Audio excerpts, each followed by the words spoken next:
everybody, it's Wendy, and today we are going to work with a little bit of Millefiori glass again. I really wanted to make a black and white and silver Millefiori glass bracelet, and this is different than the one that we made yesterday. This is going to be completely different.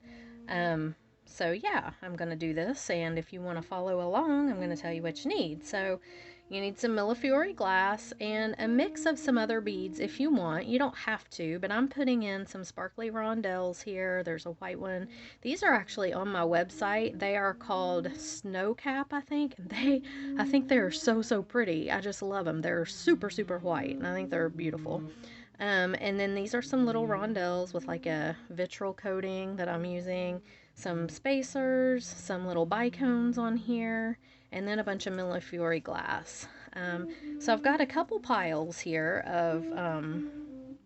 of beads, and I kind of tried to separate them out, like what I had on this side.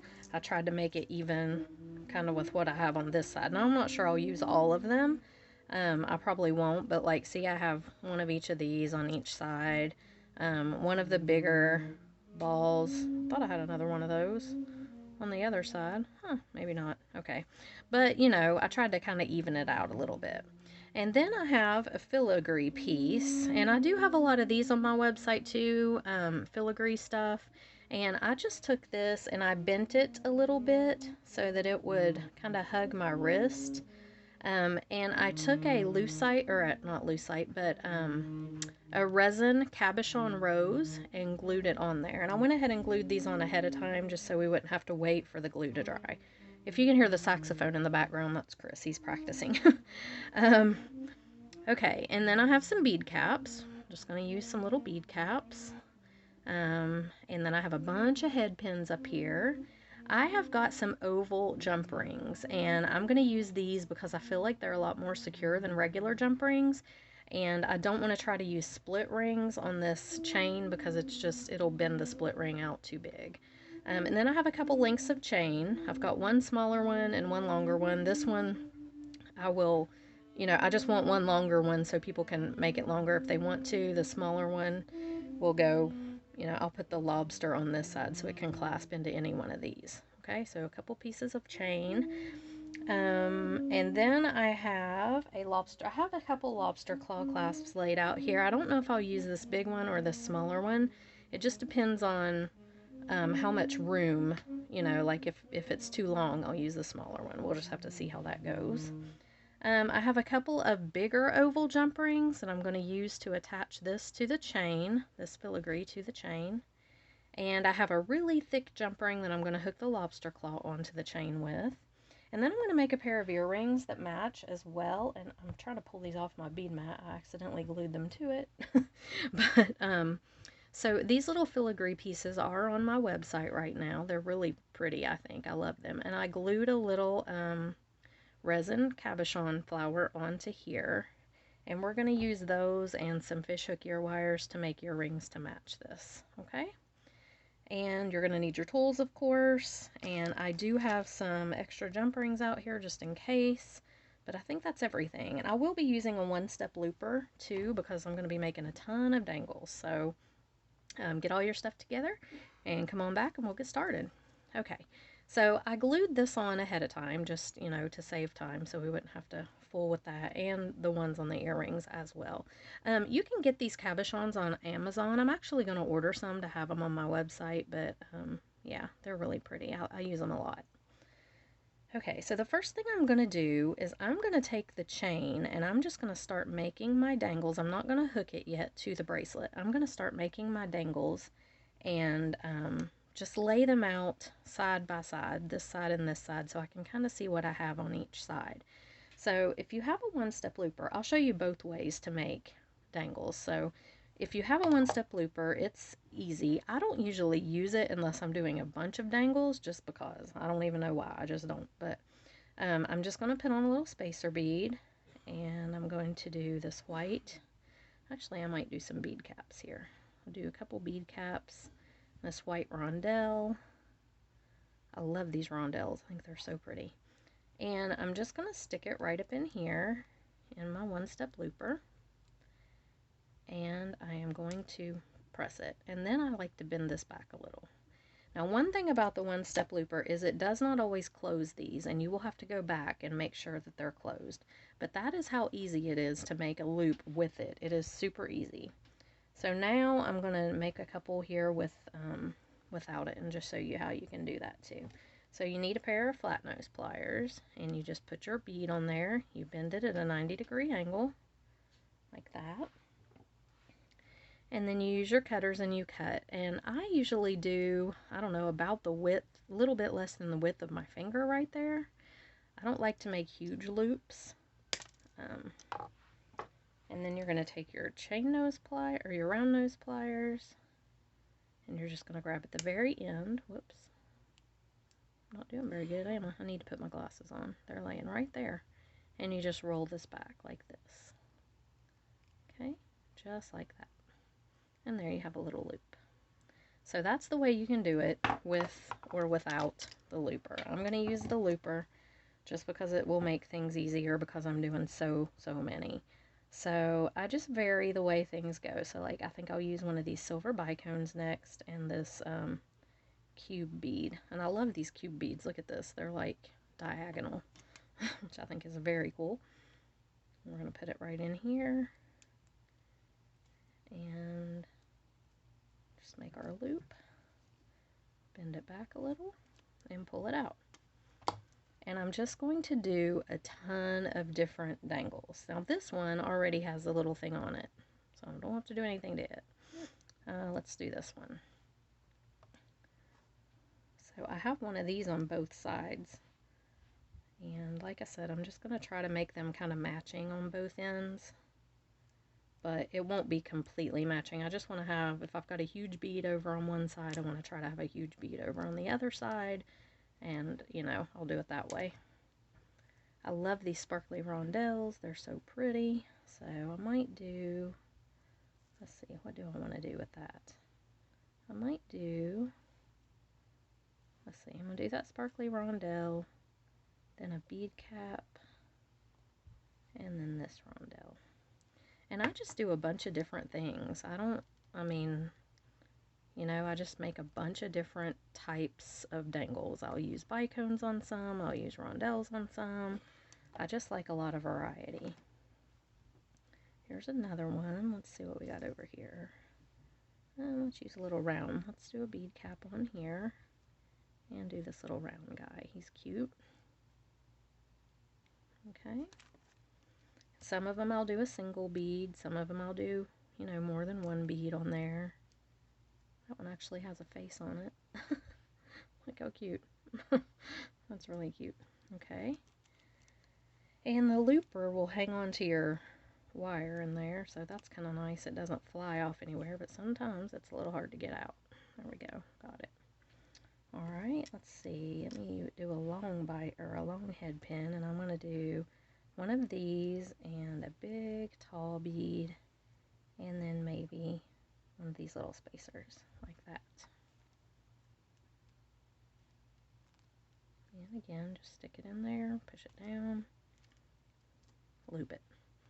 And that's the one-step looper makes things super easy. The only thing you have to remember is at the end, you have to go back and check all your loops because it is really bad to not close them up. And you don't want your stuff falling off. Okay, where's the hole in this guy? There it is. That's a cool bead. I love Millefiori glass. I think it's so cool. And my subscriber, Renee, actually had asked me to do a bracelet on the Millefiori glass, and I did, or to do something on Millefiori glass, and I did a bracelet yesterday, but it was super simple, and I thought, well, I'd kind of like to do something a little more, which this is simple too. I mean, it's not like this is hard, but I wanted to give her a couple of varieties, you know, of things to choose from. Alright, so here's what we've got so far with our little dangles. I'm getting my beads mixed up with my dangles, which is not good. Okay, there we go. Let's do another of these bead caps, or these white rondelles, I mean. I really like them. Love that color. They're just like shockingly white. I don't know. They're real pretty though. They've got like a luster finish on them, I think it's called. But again, they're called snow cap. Oh, and I crushed my bicone. You have to be really careful with that. So I'm kind of glad that happened so you could see. But with the one-step looper, you have to be really careful not to crush your bicone. It will just absolutely crush it in half like that. So let me throw that one away. That won't work. And we'll do a little round spacer instead, maybe. Or put the bicone on the bottom. I'll do that on the next one. If your bicone's on the bottom, you won't have any problem, but if there's a bicone on the top, you have to be real careful. It will crush it. Okay, there we go. So let me do one with a bicone on the bottom. We'll go ahead and do this rondelle, and we'll do another bicone. Well, no, don't want to do one on the top. Let's do a bead cap and this white one. That's kind of cool. I just like to make all different kinds of dangles if I can. Alright, so there's a loop there, and I crushed my bicone on that one, and it was on the bottom. I'm terrible about that, guys. I really am. I get too heavy-handed, I guess. I haven't crushed one on the bottom, though. That kind of surprises me. Maybe these bicones are weak. They're weak little bicones. Alright, let's try another one. I'm going to try that again, just out of sheer stubbornness. I want that to work. Let's try it again. I've got a piece of the thing stuck in here. Okay. Sheer stubbornness makes me want to do this again. Okay, I left a little more room that time. I wasn't quite so heavy-handed. I guess you have to be a little more careful than I'm being. Yeah, story of my life. Alright, let's see. So these squares are really cute. This heart's really cute too. I'm going to do this. This is like a little barrel bead. I'm going to do it on the bottom. And then this little heart. I'll do that together, and I'll put a little spacer on top. Just like that.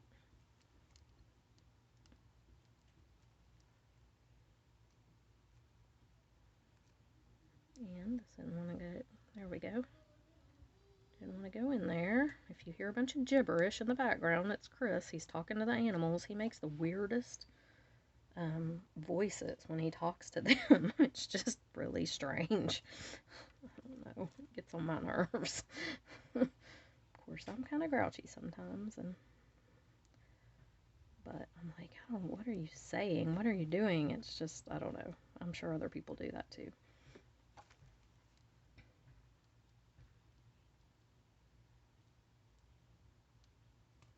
Okay, there we go.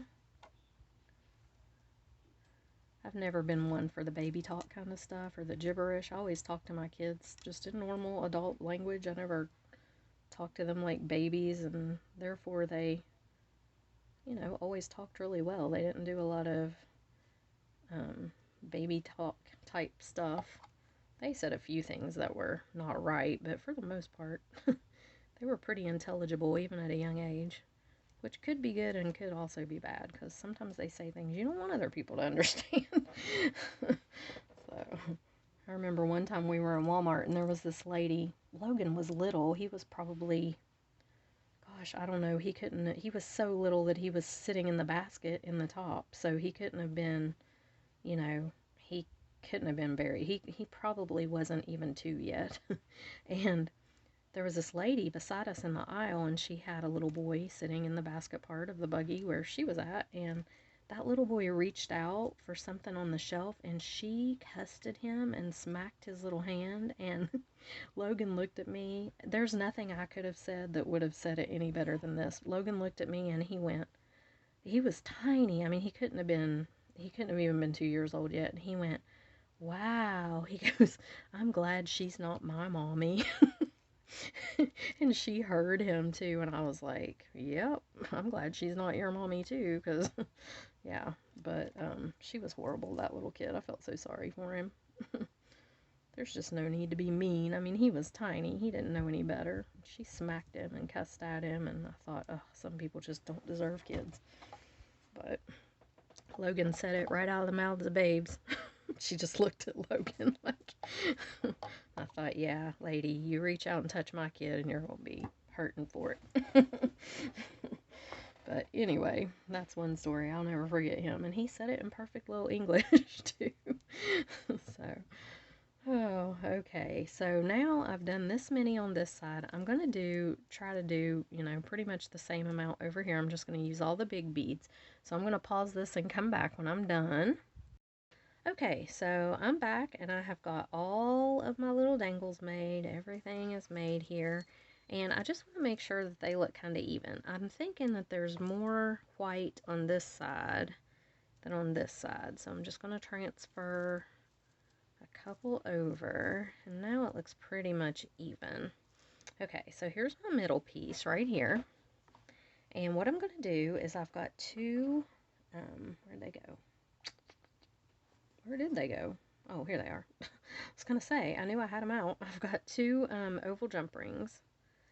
And they don't match. This is actually the piece off of a chain. And this is a real oval jump ring. But I don't have two of the real oval jump rings that are this big. So it's going to have to work. And I don't think it'll be noticeable at all once I get it on here. So I'm just going to hook this oval jump ring onto my filigree. Just like that. And I'm going to take my chain and hook it on as well. And then I'm going to close it up really good.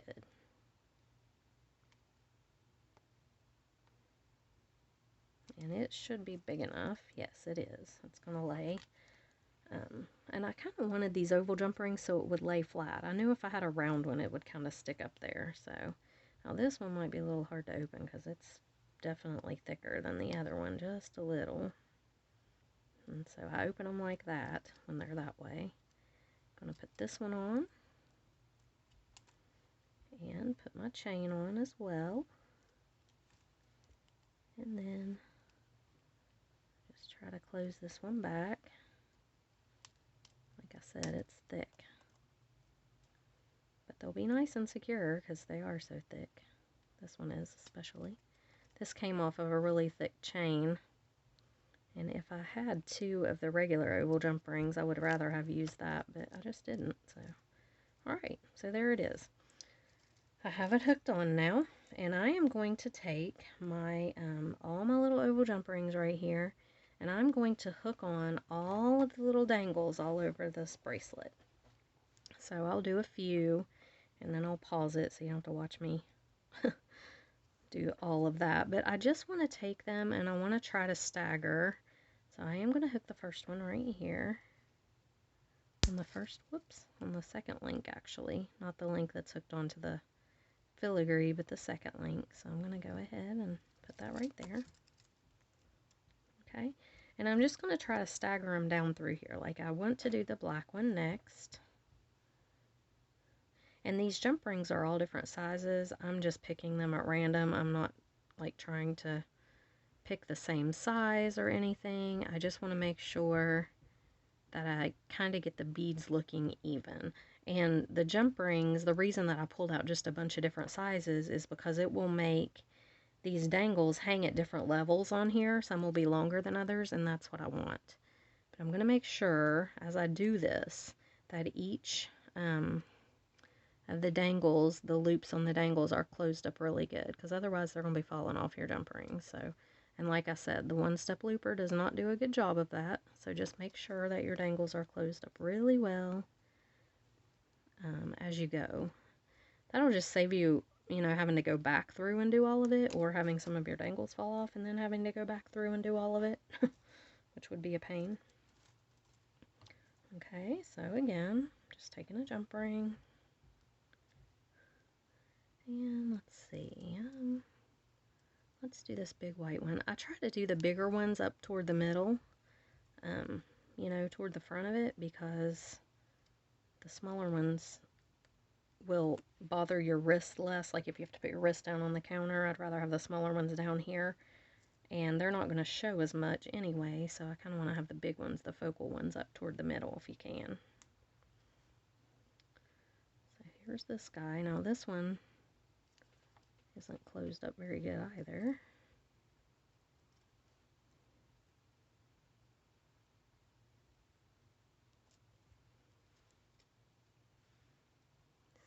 going to make sure that it's closed.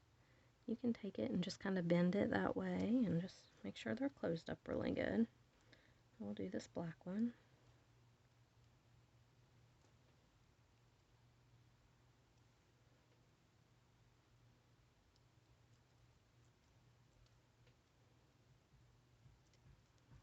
And I like to try to do 2 or 3 on each link. I'm not going to go to the end of this because part of this chain is going to be used to be an extender. So, you know, I'm just kind of going up here toward the top. Okay, here's a big one.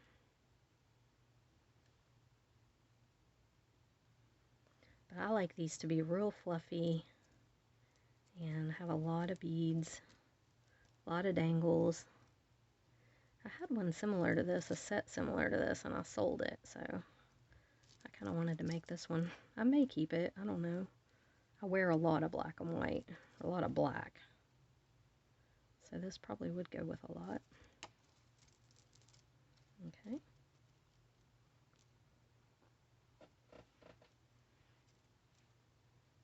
I do try to lay them out like this and just make sure they're kind of laid out flat so you can see where they're going to lay and if you have any gaps in between.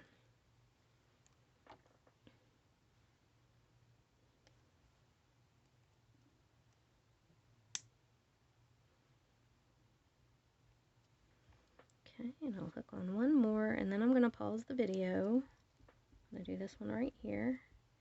Then I'm going to pause the video and finish hooking all of my dangles on both sides. Okay, so you do that as well.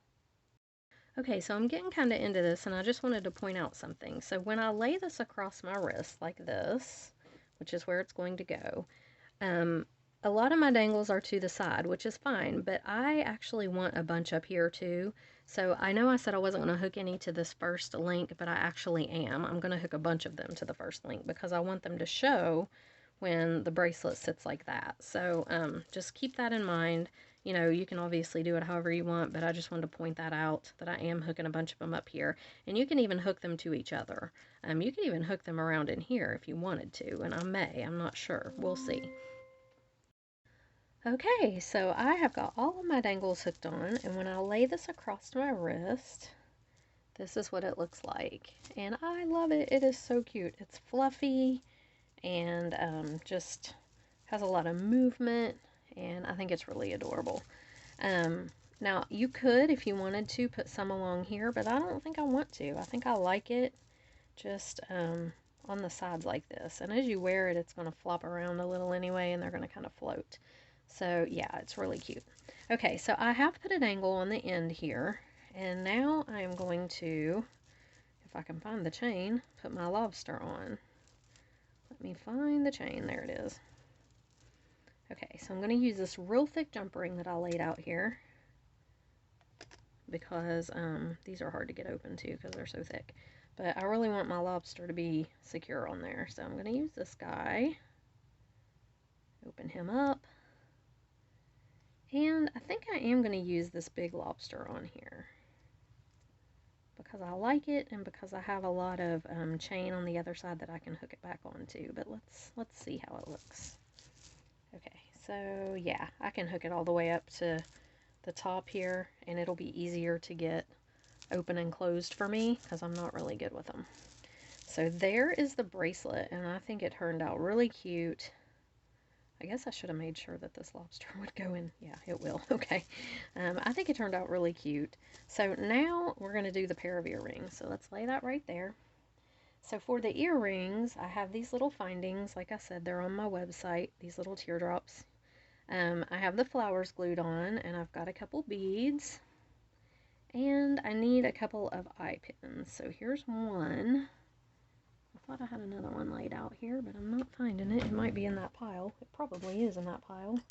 Let me grab another one real quick. I keep my eye pins and head pins and everything in a drawer right beside me, so makes it easy to grab. Okay, so I'm going to go ahead and put the heart on first, and then I'm going to do the 2 bead caps and the rondelle, just like this. I'm going to go ahead and make a loop.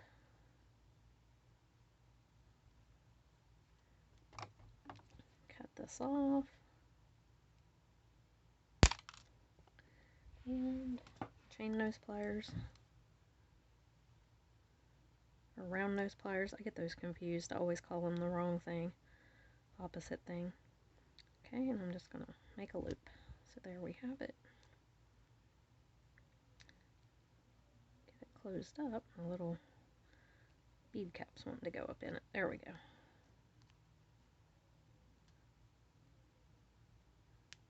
Okay, just like that.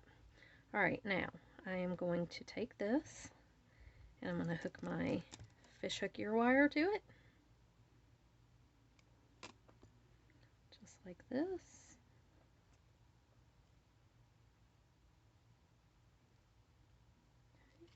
And then I'm going to open this up. And I'm just going to hook this guy directly on here, and I need to make sure that it's going to hang right. So, like this. And I may have to twist that here in just a second, and I'll show you how to do that. If I have to do it, which I may. I'm going to go ahead and put this on here. If I can get it, and I've even got my glasses on. Like my life's issue lately has been not being able to see anything. Okay, so there we go. Now let's look at how it's hanging. Yeah, I'm going to have to twist it. So let me make sure this is closed up really good. And the way I do this is I hold this exactly how I need it to be, just like this. Okay, so the other one, the one on the bottom, needs to turn. So I'm going to take it, I'm going to keep the top one still, and I'm going to twist the bottom all the way around to where it is hanging in the front, just like that. And then I can kind of straighten these up a little bit because they get a little wonky. And there we have it. Okay, so let's go ahead and do the other one. So again, I'm going to do the heart first, bead cap, rondelle, and bead cap, just like that. Go ahead and make the loop.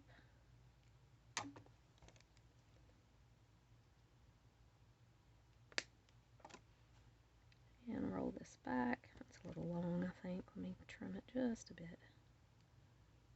It says my video size is reached, so which means I'm going to have to merge, which I hate doing, but let's see if I can get this finished before it crashes on me again.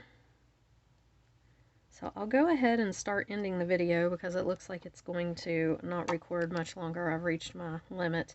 But anyway, this is how you do it. It's super easy. This is a super easy set, but I think it turns out really, really cute. And it's fun. It's a flirty, kind of fun, dangly little bracelet. And I like the earrings too, even though they're a little bit long, but I like long. I don't have a problem with that. So I hope you enjoyed this tutorial. Like I said, some of these items are available on my website. These earring findings that I'm using, these filigree are. And then I have some other filigree up there as well. Let me see, am I going to have to twist that one? Yeah, not much though. I have some other filigree up there as well. The white rondelles are up there, and I love these rondelles. I think they're so beautiful.